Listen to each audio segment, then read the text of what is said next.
मुख्तसरन बात यह है कि इब्राहिम के बाद मैं अपनी बेटी को पहचान नहीं पा रहा। पहले वो ऐसी नहीं थी? पता नहीं, कुछ कह नहीं सकता। यानी ऐसी चीजें मांगने लगी है जो पहले नहीं मांगती थी। उसने मेरा मुकाबला करना शुरू कर दिया है। जो लड़की घर में पहले मुतमईन और खुश रहा करती थी, अब वो लड़की एक चिड़चिड़ी और एग्रेसिव लड़की में तब्दील हो गई है। मेरा उसे पहचानना मुश्किल हो गया है। तुम्हारी भी 2 बेटियां हैं, क्या ऐसा होना कॉमन है?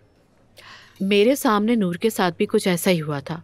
पता है, ऐसे शीशे के महल में रहने वाले बच्चे कुछ अरसे बाद बड़े धमाके कर सकते हैं। और अगर देखा जाए तो मेहर के साथ तो बहुत ही बुरा हुआ है।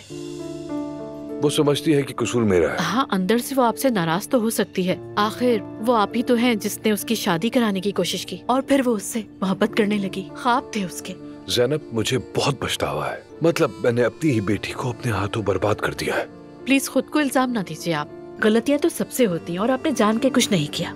अब देखे, मैंने अपनी बेटी को असलान से शादी करने से रोकने की पूरी कोशिश की, लेकिन क्या हुआ, बदकिस्मती हमारी, हम कुछ कर ही नहीं पाते। तो इसका मतलब ये मरहला मेरे मुकद्दर में ही होना लिखा था क्या? मेहर एक ऐसी बच्ची है जो खुद फैसला नहीं कर सकती, क्योंकि सारी जिंदगी आपने उसके फैसले किए। हमेशा हम बच्चों के साथ नहीं रह सकते। यानी मेहर को अपनी जिंदगी के फैसले खुद करने दीजिए आप। ज़ैनब, मैं सिर्फ अपनी बेटी को बुराई से बचाना चाहता था, बस यही मेरा मकसद था, इसके अलावा कुछ नहीं। मैं भी यही चाहती हूँ। मेहर को थोड़ा मेलजोल बढ़ाने की जरूरत है अर्तुगरुल।